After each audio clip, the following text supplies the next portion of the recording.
हम लोगों ने सुना है, आप लोग बोल रहे थे बीच बीच में राहुल बेटा कैसा है कैसा है, तो क्या रिस्पॉन्ड आ रहा था वहाँ से? वहाँ जब हम लोग उसको बुलाते थे तो हर बार जो है ना कई बार जो है वो अपने हाथों से इशारा करता था। एक बार तो वो खाने को मांग रहा था, तो जो है लेकिन जो है कैमरे में तो आ रहा है कि वो खाने को मांग रहा है, लेकिन उसके हाथ इतनी दूर है केविटी में कि हम खाना उसको दे भी रखे हैं, केला हम लटका रखे हैं, वो ले नहीं पा रहा है।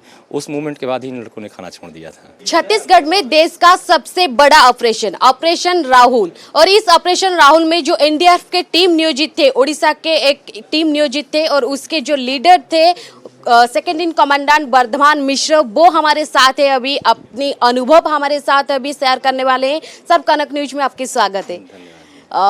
सर, 100 घंटे का ऑपरेशन, कभी भी 100 घंटे में 1 सेकंड के लिए कभी ऐसा लगा कि बस हो गया, अभी आगे नहीं हो सकता, कि हम कर नहीं पाएंगे? नहीं, ऐसा हमको कभी नहीं लगा। हम तो इनफैक्ट जैसे शुरू में जो है जब खुद जहाँ पे पहले डिगिंग चल रही थी तो हमारे पास रेस्ट करने के टाइम थे, 2-4 घंटे हमारे जवान शिफ्ट में रेस्ट कर लेते थे। लेकिन जब बाद में जब टनलिंग काम चालू हो गया, मैंने बताया ना कि लास्ट के 72 आवर में तो हमने रुकना ही बंद कर दिया था, हमने सोना बंद कर दिया था, हमने जो है खाना बंद, बच्चे के साथ हमारी टीम ये जो मेंबर थे इन्होंने खाना छोड़ दिया था। मैंने बोला खाना खाते रहो, बोले सर बच्चा नहीं खाना खा रहा है, हम कैसे खा सकते हैं हम, लेकिन हमको काम करना था, एनर्जी बरकरार रखनी थी, इसलिए हम लोग जो है उस चीज़ का ध्यान रख रहे थे। एनर्जी बरकरार रखने के लिए ज़रूरी कुछ न कुछ फूड्स ले रहे थे, वहाँ पे लिक्विड्स वगैरह इनको कुछ दिया जा रहा था ताकि काम चलता रहे।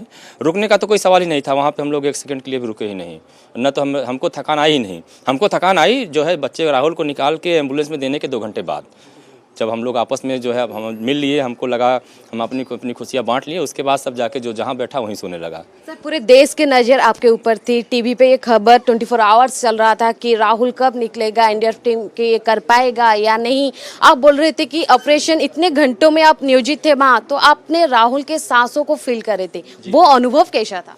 जब हम लोग बाहर निकले तो हमने बाद में वीडियो देखा तो बाहर बहुत हल्ला मचा हुआ था जब हम लोग बच्चे राहुल को लेके बाहर निकले, लेकिन उस समय भी हम लोग बस उसकी सांसों को ही देख रहे थे, उसके चेहरे को ही देख रहे थे, उसके वाइटल्स को देखने की कोशिश कर रहे थे कि जो है ऐसा ना हो कि इतने सब के बावजूद भी कहीं पे एक चूक भारी पड़ जाए। तो बच्चे को उस गड्ढे से उठा के स्ट्रेचर पे लाना, वहाँ पे बहुत सारे पत्थर पड़े हुए थे, पैर फिसलने का डर था, बहुत सारी मशीनें पड़ी हुई थी, उसमें हमारे पास जगह की कमी थी, उसमें एक बच्चे को स्ट्रेचर को उठाना, हमारा पूरा फोकस उसी पे था। हमने एक बार भी भीड़ क्या कर रही है, अदर लोग क्या कर रहे हैं, हमारा ध्यान ही नहीं गया। बाद में आप लोगों के वीडियो देखने के बाद पता चला कि वहाँ पर इतनी भीड़ भी थी। सर, जब आपको फोन आया कि ऐसा है कि ऑपरेशन बड़ा वाला होने वाला है, ऐसे निकालना है, सुरक्षित निकालना है, तो सबसे बड़ा चैलेंज है, क्या ब्लूप्रिंट बनाया था आपने? आप तो टीम के लीडर। जी हाँ, जब ये ऑपरेशन मिला तो यहाँ पे हमारे जो वरिष्ठ कमांडेंट महोदय हैं श्री जयकर किस्पोटा सर, हमने उनसे डिस्कस किया तो उन्होंने बोला कि वर्धमान आप वहाँ पे जाइए और जो है इस तरीके से करना है। चूँकि हमको तुरंत निकलना था तो हम यहाँ से तुरंत हमारी टीम रवाना हो गई और सर के साथ हम लोग लगातार फ़ोन पे जुड़े हुए थे। जो हमारे नेसेसरी इक्विपमेंट थे वो हमने लिए, यहाँ से जो इक्विपमेंट चाहिए थे वो लिए। कुछ इक्विपमेंट हमको वहाँ भिलाई से ऑलरेडी वहाँ पहुँच गए थे और जो बहुत सारे सामान ऐसे जो हैवी मशीनरी थी वो जिला प्रशासन वहाँ पे मुहैया करवा रही थी, उपलब्ध करा रही थी। तो हम लगातार हमारे जो यहाँ पे सर हैं, किस्पोटा सर हैं, उनके साथ हम लोग जुड़े हुए थे। उनके पास ज़्यादा एक्सपीरियंस है, यहाँ पे एनडीआरएफ के जो है हमारे प्रमुख हैं बटालियन के हेड, तो उनके पास ज़्यादा तजुर्बा है, ज़्यादा यहाँ पे आप लोगों ने उनको देखा भी होगा, तो बहुत सारे उन्होंने ऑपरेशन डील किए हैं, तो उनसे हम लोग एक्सपीरियंस ले रहे थे। सबसे ज़्यादा बीच बीच में जैसे कभी भी वहाँ पे हम लोगों को जो क्रिटिकल डिफिकल्टीज आती थी, क्रिटिकल डिसीजन लेने होते थे, तो भी हम उनसे बात करते थे कि सर इस तरीके से सिचुएशन है, तो सर यहाँ से हमको सलाह देते थे कि इस तरीके से अप्रोच लिया जा सकता है। वहाँ की सिचुएशन पूछते थे और हमको जो है लगातार। इतना बड़ा बोरवेल, मिट्टी, कीचड़, ह्यूमिडिटी वहाँ इतना ज़्यादा थी, फिर भी वो बच्चा वहाँ पे था और सुरक्षित आपने निकाल भी लिया। कुछ मिरेकल से कम नहीं है। बिल्कुल, ये एक चमत्कार ही था। इतनी सारी मुश्किलों के बावजूद हम लोग वही सोचते थे, जितनी मुश्किल हमको आती थी हमारा निश्चय उतना दृढ़ होता था कि बच्चा भी इन्हीं मुश्किलों में है। एक छोटा बच्चा इतनी मुश्किलों में अगर रह रहा है तो हम तो लोग उससे बड़े हैं और हम इसके लिए ट्रेंड किए गए हैं इन मुश्किलों में काम करने के लिए। हम लोग जो है हमारा जो पेरेंट डिपार्टमेंट है CISF है, यहाँ पे एनडीआरएफ में डिप्यूटेशन पे काम कर रहे थे, हम लोग ट्रेंड किए गए हैं मुश्किल हालात के लिए। ये सारे जवान मुश्किल हालात के लिए ट्रेंड किए गए हैं कि जागते हुए काम करना है, बिना खाए काम करना है, बिना रुके काम करना है, मुश्किल हालातों में काम करना है। हम लोग उसके लिए ट्रेंड किए गए हुए हैं। एक बच्चा जो इसके लिए ट्रेंड नहीं किया गया है वो इन काम को कर रहा है, उससे हमारा उत्साह जो है बढ़ता रहता था, वो जो हमको थकने नहीं दे रहा था, रुकने नहीं दे रहा था। तो सबसे बड़ा सवाल ये है कि दिव्यांग बच्चा था, कैसे वहाँ रह गया, इतने घंटे रह गया और उसकी हालत इतनी भी बुरी नहीं है, वो जब निकाल लिया आप लोगों ने उसे, वो ठीक था। बिल्कुल, ये एक जो है चमत्कार ही था। बच्चा उस हालत में लगातार बरकरार बना हुआ था और उसने जो है सही तरीके से बना हुआ था और बच्चे को हम लोगों ने बाहर निकाला तो भी जो था बच्चा बहुत पैनिक नहीं था। बात बीच में भी बने, बच्चा एक बार भी घबरा नहीं रहा था, बच्चा केवल कमज़ोर हो रहा था और कुछ नहीं, कोई समस्या और कोई समस्या नहीं आ रही थी। मानसिक स्तर से बच्चा क्या सोच रहा है, क्या फील कर रहा है, वो जानने के लिए आपने क्या टेक्निक अप्लाई किया? मानसिक तौर पे जैसे हम बच्चे से जब बात करते थे उसको फेशियल एक्सप्रेशन मिलते थे, लास्ट में एकदम क्लोज पहुंच के जब हमने बच्चे को देखा तो बच्चे को जैसे एहसास होता था कि अब वो बच जाएगा, क्योंकि जब हमने लास्ट में जब हम उसको उठा रहे थे तो उसकी गर्दन टेढ़ी हो रही थी। तो हमने उसको बोला, राहुल बेटा गर्दन सीधी कर, तो पूरी कोशिश कर रहा था गर्दन सीधी करने की, पूरी गर्दन उसकी सीधी नहीं रहती। तो फिर हम लोगों ने झुक के उसको हाथों को सपोर्ट दिया, उसकी गर्दन को। हम सोच रहे थे कि गर्दन हो सकता है ना सीधी रख ले उठ जाए, तो थोड़ा सा टेढ़ा हो रहा था। फिर बोला, राहुल बेटा गर्दन सीधी कर, तो फिर वो थोड़ा सा करता था, तो इधर करता था तो इधर हो जाती थी, फिर बोलते सीधे करो तो इधर घूम जाती थी। और लेकिन फिर हम लोगों ने हाथ लगा के, लड़का था वहाँ पे, इसने जो है सपोर्ट करके हाथ लगा के गर्दन सीधा किया। और जो है तो हमने, इसीलिए हमको एहसास था बच्चा कमज़ोर है, इसीलिए हमने पहले से ही वहाँ पे एक local chain police system develop किया हुआ था। हमारे जो इक्विपमेंट्स हैं माउंटेनियरिंग के, कैराबिना, पुली और जो है क्रोबर, ये सबको लगा के हमने एक जैसे कुओं की घिरनी बनाते हैं वैसे एक सिस्टम बना रखा था, ताकि बच्चे को बहुत ही आराम से, जोर न लगाना पड़े, कहीं खींचना न पड़े, कोई खरोच ना आए, कोई चोट ना आए, कहीं खींच न जाए, उस चीज़ को भी सोच रहे थे। बच्चा बोल नहीं पाता है, सुन नहीं पाता है, आप लोगों ने उसको जब कुछ सिग्नल भेजते थे वो क्या रिएक्शन देता था? देखिए बच्चा जो है सुनता था, मैंने पहले बताया कि बच्चा सुनता था, बोलता नहीं था, लेकिन सुन के वो चीज़ों को समझता कम था। उसके भाई ने बताया कि वो लोग जो बोलते थे ना उसको करने के लिए, कभी पूरा काम नहीं करता था। मतलब बच्चा सुनने के बाद जो है चीज़ों को पूरी तरीके से नहीं समझता, जैसे अच्छी तरीके से सुन पाता था, आवाज़ उसके कानों में जाती थी, लेकिन वो उन चीज़ों को कितना समझता था, उसके भाई से बात समझ कम है समझ कम थी उसकी, बोलता तो बिल्कुल नहीं था। तो उसके लिए जो है बाद में, पहले केवल अपनी दादी और भाई की बात पर रिस्पॉन्ड करता था, बाद में हमारी टीम के जो लड़के थे जो लगातार बोरवेल पे 60 घंटे बैठे रहे, ये पूरे 104 घंटे बैठे रहे, उनसे भी जुड़ गया था। तो हम लोग ने सुना है, आप लोग बोल रहे थे बीच में राहुल बेटा कैसा है कैसा है, तो क्या रिस्पॉन्ड आ रहा था वहाँ से? वहाँ जब हम लोग उसको बुलाते थे तो हर बार जो है ना, कई बार जो है वो अपने हाथों से इशारा करता था। एक बार तो वो खाने को मांग रहा था, तो जो है, लेकिन जो है कैमरे में तो आ रहा है कि वो खाने को मांग रहा है, लेकिन उसके हाथ इतनी दूर है कैविटी में कि हम खाना उसको दे भी रखे हैं, केला हम लटका रखे हैं, वो ले नहीं पा रहा है। उस मूवमेंट के बाद ही इन लड़कों ने खाना छोड़ दिया था। सर आप बोल रहे थे कि उसका एक हाथ भी काम नहीं कर रहा है, ठीक से उठ नहीं पा रहा है। आप जब खाना दे रहे थे तो वो रिस्पॉन्ड कर रहा था, पर जब रस्सी डाले तो वो हाथ नहीं बढ़ा रहा ये था। समस्या आ रही थी। अगर कुछ खाने पीने की चीज़ आती थी तो हाथ बढ़ाता था लेने के लिए, लेकिन जब हम उसको फंसाने वाले, उसके हाथों को फंसाने वाले, उसको उठाने के लिए कोई इक्विपमेंट डालते थे, पीछे हट जाता था वो। हो सकता है इसलिए कि वो उन चीज़ों को उसको डर लग रहा हो, घबरा रहा हो, कभी उसने देखा नहीं इन चीज़ों को। क्योंकि कई बार जो है जैसे बीच में वाइब्रेशन के में एक पॉइंट ये भी था कि मेंटली रिटार्डेड बच्चा है, कहीं वाइब्रेशन से जो है एनार्ड न होने लगे, वो भी एक पॉइंट था हमारे सामने। हम इसीलिए जो है बच्चे के ऊपर नज़र रख रहे थे। बीच में हमको एक बार लगा कि बच्चा वाइब्रेशन से कुछ परेशान सा हो रहा था, हमने मशीनें रोक दी थी, 10 मिनट रेस्ट दिया, उसके बाद फिर चलाया मशीन। इस तरीके से ये भी चीज़ें हम कंसीडर कर रहे थे पूरी चीज़ों को। सर आप बोल रहे थे कि चट्टान ज़्यादा था इसलिए आपको ज़्यादा टाइम लगा? जी हाँ, चट्टानें बहुत ज़्यादा थी, 18 फीट में लगभग 15 फीट चट्टानें थी।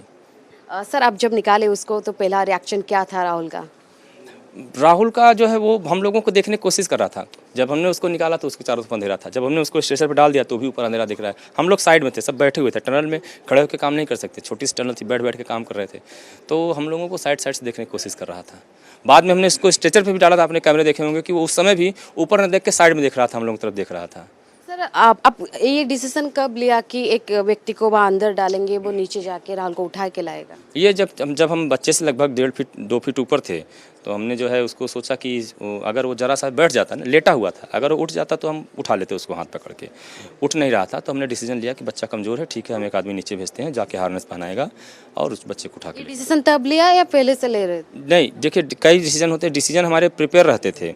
हम उस शुरू से ही जो है ना, हम एक हमारे किसी भी काम के पीछे एक साथ हम 2-2 3-3 जो है अप्रोच लगा के रखते थे। आप पहले सोच रहे थे कि रस्सी डालेंगे, वो रस्सी पकड़ के आ जाएगा शायद, पर वही प्लान कामयाब नहीं हुआ। ये था कि बच्चा जो है रस्सी पकड़ के आ जाएगा, उसी समय हमको तैयारी था। आप सोचिए ना, बच्चे हमने एक आदमी जिसको उतारा वो हमारे पास वहाँ पहले से मौजूद था, तो अगर हम उस समय सोचते तो बुलाने में टाइम लगता। हमको पता था, वहाँ ढूंढ रहे थे कौन दुबला है पतला है, वो शायद जा सकता है। अरेंज करके रखी हुई थी।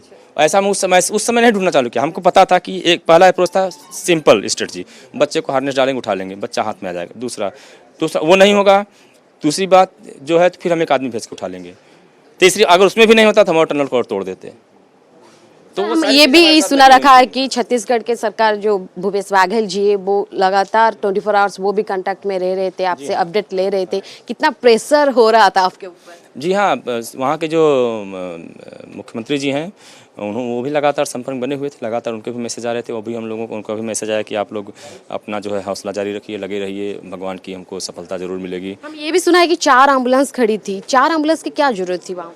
एक्चुअली जो है सीएम सर ने बोला कि 3-4 एम्बुलेंस वहाँ रखो, इन केस एक में कुछ मिस्टेक होती है तो बच्चा बाहर आने के बाद एम्बुलेंस अरेंज करने का टाइम न लगे, इसलिए वहाँ पे एम्बुलेंस एक्स्ट्रा में स्टैंड बाय रखी गई हुई थी। सर हम 2 दिन से सुन रहे कि सांप था अंदर, कितना पॉइजनस सांप था वो। जब आपको पता चला कि सांप है तो ये नहीं लगा कुछ मिनट के लिए हम तो इतना बड़ा ऑपरेशन कर रहे हैं बच्चे को बचाने के लिए, पर सांप कुछ बिगाड़ जाएगा? नहीं, हाँ ये चिंता थी कि सांप बच्चे को न चोट पहुँचा दे, लेकिन सांप ने बच्चे को कोई चोट नहीं पहुँचाई। ये मैं जो है सांप जो था वो जहरीला सांप था, रसेल वाइपर वो था, स्नेक भी था, वो बाद में हमको मिला भी टनल में।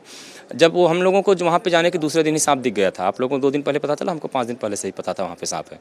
लेकिन फिर भी हम लोगों को ये था कि अगर हम टनल में जाएंगे तो सांप हमको मिल सकता है, तो हमको कोई चिंता नहीं थी। हमने जो है 5 दिन सांप और राहुल एक साथ ही थे, कुछ अजीब नहीं लग रहा है कि सांप ने कुछ नहीं किया या फिर राहुल दिव्यांग था इसलिए कुछ रेस्पॉन्ड नहीं कर पाया? जो जहरीले सांप होते हैं मोस्टली पानी में रहना अवॉइड करते हैं। सांप किसी प्रकार से वहाँ गिर गया होगा, तो इसलिए जो है वहाँ पे जो पानी था, जब राहुल पानी में रहता था तो सांप उसके पास नहीं रहता था। ऐसा हो सकता है क्योंकि वो वहाँ पे जहाँ कहीं भी उसको अगर बैठने की जगह मिलती रहेगी तो सांप भी कहीं आराम से बैठ रहा होगा ना, पानी में तैरने की कोशिश तो करेगा नहीं। राहुल पानी में था तो वो जो पानी था वो राहुल को बचा भी रहा था। वो पानी राहुल के संकट भी था, बढ़ने पे राहुल की सांसें रुक सकती थी।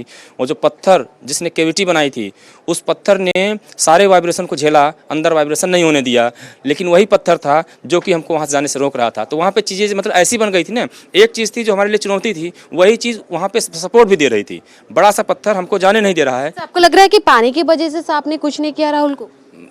मैं श्योर नहीं हूँ इस पे, लेकिन हो सकता है जहरीले सांप मोस्टली पानी में रहना पसंद नहीं करते हैं।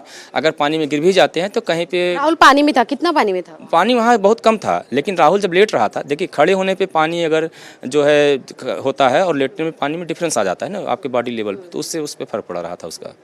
जी सर ये सब कुछ होने के बाद जब राहुल का आप बचा ले, सारे देश के जनता खुश हो गई, आपको शाबाशी भी मिली, आप अभी देश के हीरो है, कैसा लग रहा है अभी? कभी सोचा था लाइफ में ऐसे ऑपरेशन भी करने को पड़ेगी? नहीं, एनडीआरएफ में हम लोग ऑपरेशन सोचते रहते हैं, चलता रहता है। ब्रेन स्टॉर्मिंग सेशन होता है, वहाँ पे हम सब बैठते हैं, सिचुएशन क्या क्या हो सकती है उसको एसेस करते हैं, ये हो सकता है, ये हो सकता है, और उस टाइम पे हम इन चीज़ों को सोचते हैं कि क्या क्या मुश्किलात आ सकती हैं। लेकिन हमेशा जो है रूम में बैठ के डिस्कशन करना और ग्राउंड पे उसको इम्प्लीमेंट करना बहुत ज़मीन आसमान का अंतर होता है, वो मुश्किलात रहती हैं। बहुत बहुत शुक्रिया सर आपके सूचना के लिए। हमारे साथ थे वर्धमान मिश्रा जो छत्तीसगढ़ ऑपरेशन राहुल में एनडीआरएफ टीम की लीड कर रहे थे, सेकंड कमांडेंट थे, तो वो आपको सब सूचना दे दिए कि कैसा ऑपरेशन था, कितना टाइम लगा, क्या वो सोच रहे थे और राहुल मिलने के बाद कितना खुशी हुई। तो देश की जनता को गर्व है एनडीआरएफ की इस टीम पर।